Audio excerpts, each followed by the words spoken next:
Verse 13. If a man lies with a male as he lies with a woman, both of them have committed an abomination. They shall surely be put to death.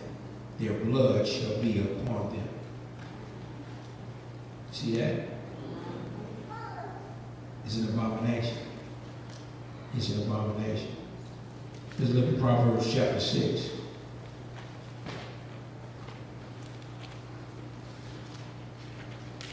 Proverbs chapter 6. I want you to write these down because there's some things that we need to become allergic to. There's some things that should be causing us some pressure, some pain when we're around it.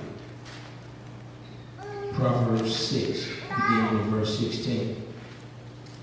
These 6 things the Lord hates. Yes, 7 are an abomination to him.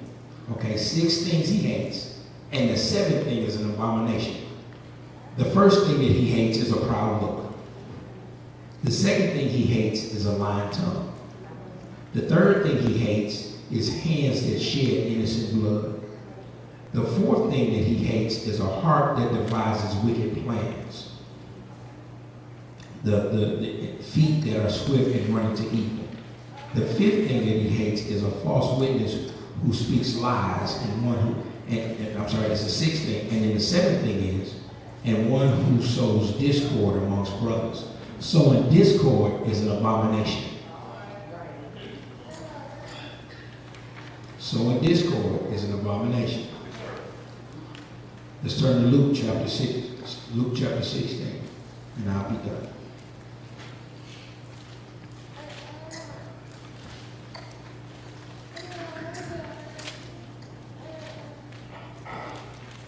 Luke 16, beginning in verse 13. No servant can serve 2 masters, for either he will hate the one and love the other, or else he will be loyal to the one and despise the other. You cannot serve God and mammon. Now the Pharisees, who were lovers of money, also heard all these things, and they derided him.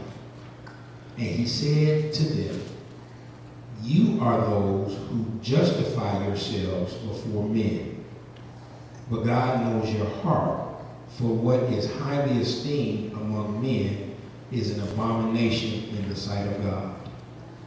You justify yourselves before men. When we get to the place to where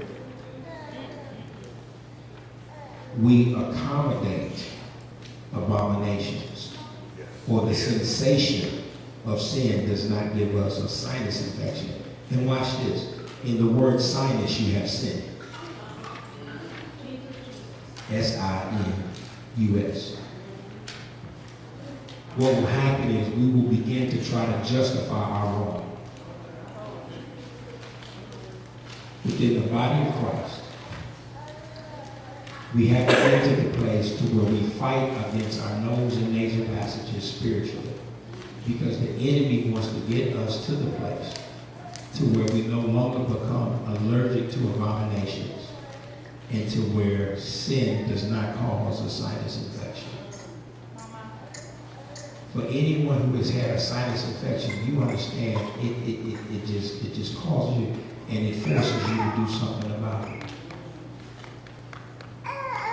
But we're at a place now, and if we don't do something quickly, we will continue to let the pollen and the pollution of abomination to infiltrate the sanctuary, and then we will become accustomed to toxic atmospheres.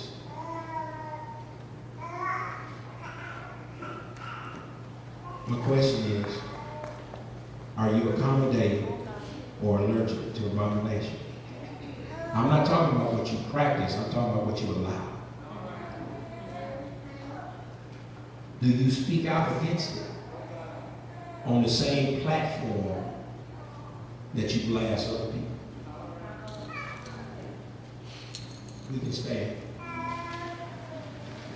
I'm not going to ask anybody to come up. I'm not going to ask anybody to come up with this because I don't want to embarrass anybody. I don't want to embarrass anybody. But as I said before, And I'll continue to say it as long as God places it on my heart. If what I face on Facebook, if what I post on Facebook determines whether or not I get into heaven, would you?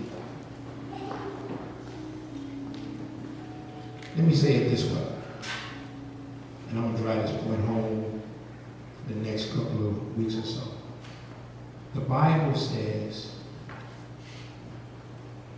touch not my anointed.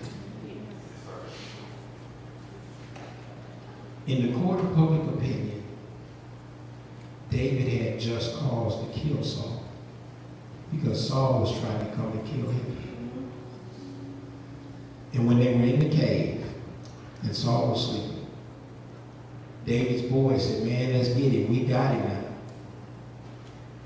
And David said, no, we're not going to touch him. We're not going to touch his anointing. My question is this. How do you know who was God's anointed? Saul messed up. He was disobedient. But David still said, touch not his anointed. How do you know who's God's anointed? Let me ask the question. Are you God's anointed? Is there an anointing on your life? My question is, are you perfect? If there's an anointing on your life and you're not perfect, then what God said is for our benefit. Touch not my anointing. It's a protection. But if there's an anointing on my life and I'm not perfect, what gives me the license to address anybody else? Because here's the thing. Because David did not kill Saul. Saul killed himself. Stop being the tool that Satan uses to cut down the church.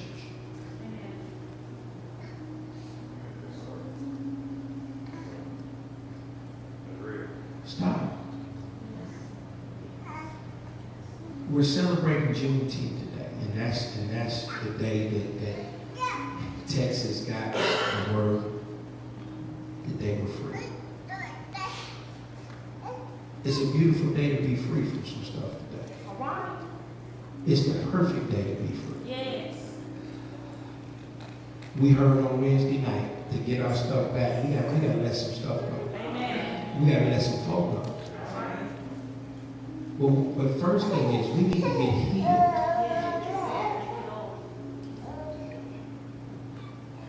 We ought to have some allergies and stop accommodating some people. We got to stop. And the sensation of sin should cause us to have a sinus infection. So when sin happens, we should hurt, at least in our spirit. When I was in my BC days before Christ, sin didn't bother me. It didn't bother me. But in my AD, after deliverance, there should be some conviction. There should be some pressure. There should be some pain to where I don't want to do this. We got to stop looking at other folks and look at ourselves. And that's all I'm saying. And I understand it's Father's Day, and God understands it's Father's Day. But this past week, and if it's not being said on Facebook, it's being said in the break room, it's being said in the backyards, it's being said across the domino table. It's being talked about. And the church is too quiet. When homosexuals can be bold enough to start a church and have Christ's name in the market. My God. And bold enough to put it out there.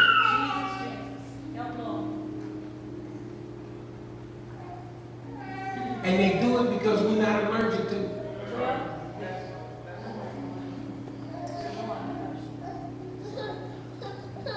You know, let me say it this way.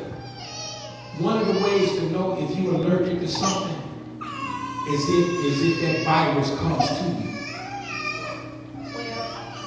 Because if you're allergic to it and you're doing something about it, that virus is not going to come at you.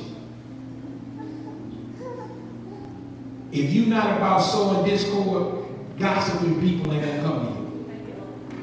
If you have made your stand public on homosexuality, they're not going to come to you. Simply because the Bible says darkness cannot stand light.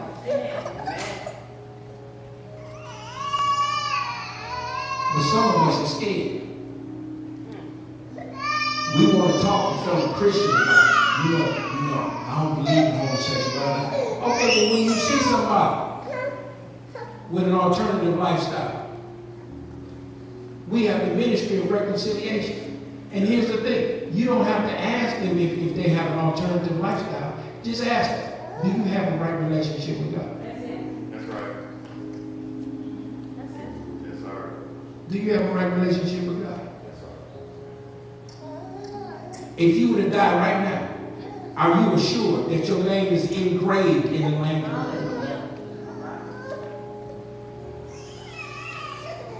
But not just, but watch, I know I harped on homosexuality, but some of us are doing some stuff that's not, quote unquote, as despicable as that.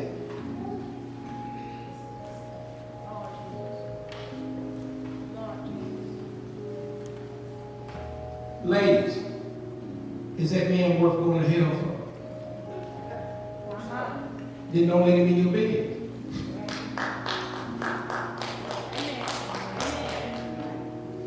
Fellas, is she worth going to hell for? Then don't let her in your bed.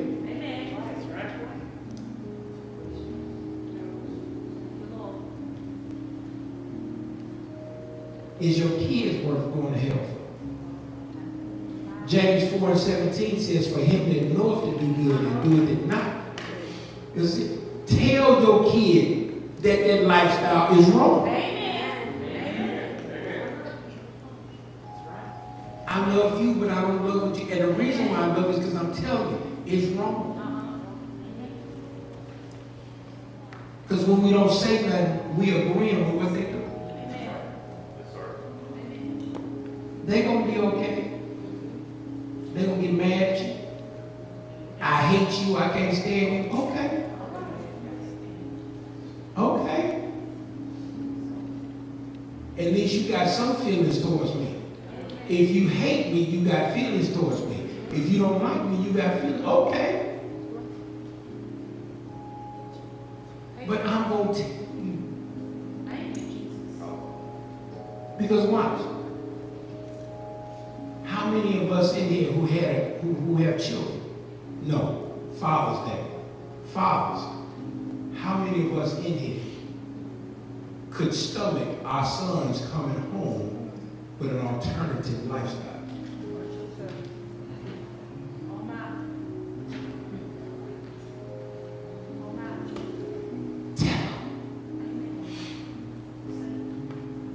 Our daughters coming home with an alternative lifestyle.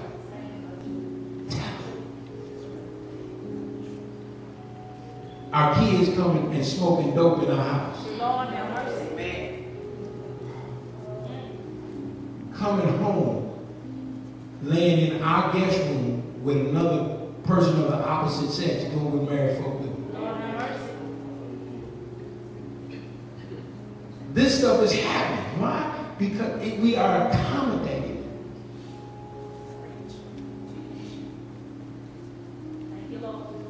And then now you want to run up in the church and go, Pastor, pray for my kids. No, I got to pray for you. Amen. Amen. Amen. I get this right. Because we've accommodated it over. Structure and order in the home. We ain't got to just be a structure and order. Some of us don't have no structure and order in our home. And that's why folk do whatever they want to do. Why? Because we accommodate.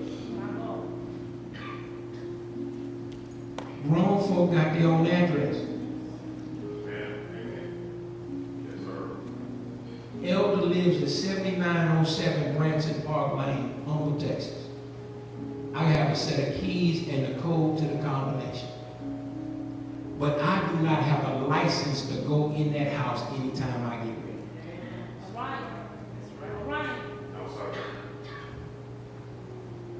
I've been granted the privilege of access, but I have to ask. Why? Because she's not going to accommodate disrespect. She's not going to accommodate. There's some things she's not going to, and then when I come there, there's just some stuff I can't do. Amen.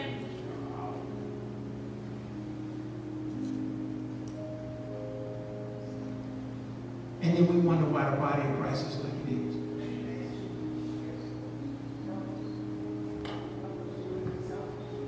So I'm going to do this. Like I said, I don't want to embarrass anybody, but what I am going to is, because... Hello, I'm Pastor Domo Moffett of the Orange Church of God, 1911 North 16th Street. And I want to take this time to extend a personal invitation to you to join us on Sunday mornings at 10 a.m. and Tuesday night at 7 p.m. for a dynamic and enriching service. Remember this, we are a real church for real people.